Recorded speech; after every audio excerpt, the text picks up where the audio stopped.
myself as one, since I was in an adjacent building on campus. I made it out. I survived. The impact of February 14, 2018 was felt by everyone on and off campus. When there are shootings, politicians offer their thoughts and prayers. Well, I'm going to tell you something. We don't need your thoughts, and we don't need your prayers.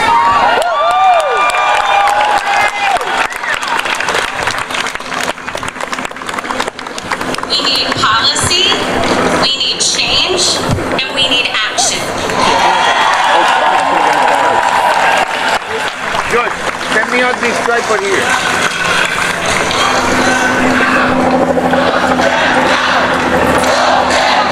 Sí, next to the bar. Ábrelo completo. Aquí, no, ábrelo aquí, aquí, Along with Abby Clemens, ahí a déjalo teacher así. survivor from San Ábrelo completo. and Sarah Beth Rosenberg, a teacher in New York City, I created an organization called Teachers Unified to End Gun Violence immediately after the shooting at Oxford High School in Oxford, Michigan. The teacher voice and experience is often left out of the conversation when it comes to gun violence. Teachers go to school to educate and nurture students, not to fear if they will survive the day.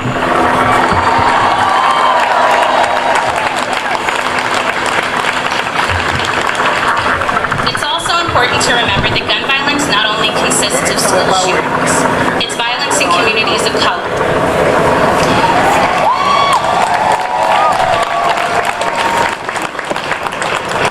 It's violence against the LGBT community.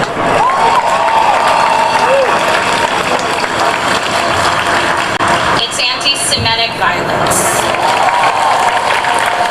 It's Asian violence, anti-Asian violence. It's domestic violence, and it's suicide.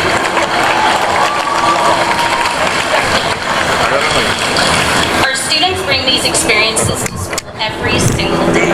They face gun violence in their homes, communities, supermarkets, and places of worship. They bring these experiences to school. So while some teachers may have never lived through a school shooting themselves, they are intimately connected to gun violence.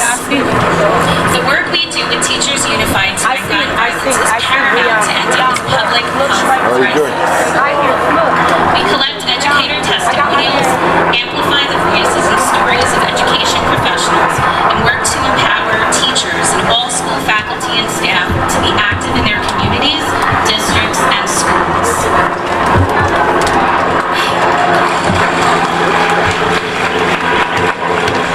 When I was 15, my friend Andrew was shot and killed at his friend's house.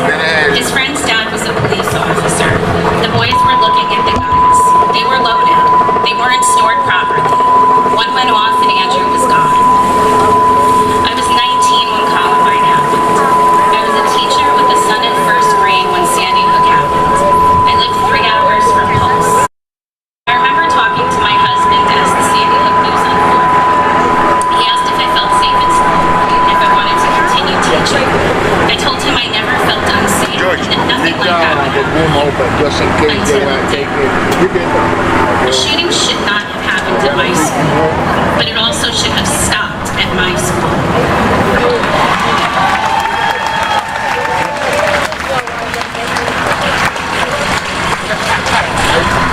I lost 2 students that day. Jamie Guttenberg was in my intro to journalism class. I had Menno Pollock in my English class when she was a freshman, my first year at MSD.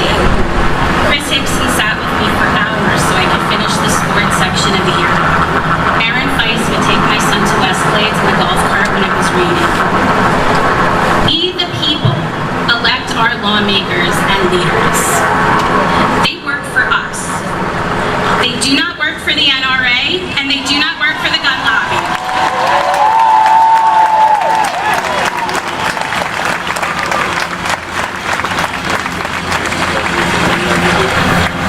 They need to do their jobs to keep us safe, or they need to be voted out.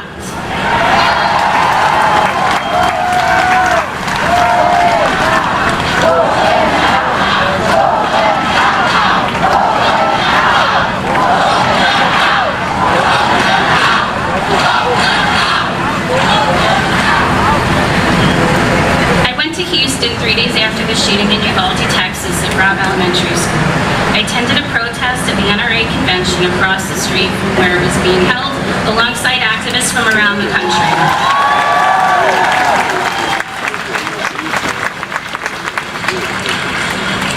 The irony wasn't lost on me that there were no guns allowed inside the convention center. For safety, of course. What we spoke about in Texas, what we've been talking about since Columbine, since Sandy Hook, since Pulse, since Las Vegas, since Parkland, since Pittsburgh, since Oxford, since Buffalo, since Uvalde, is getting weapons of war off the streets and out of people's hands.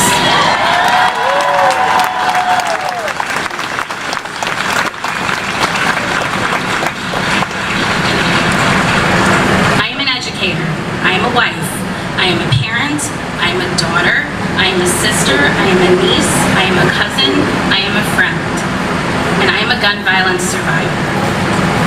I will continue to use my voice and my platform to speak up and speak out. In 2018, I marched in Washington. Today I'm here, and we march for our lives.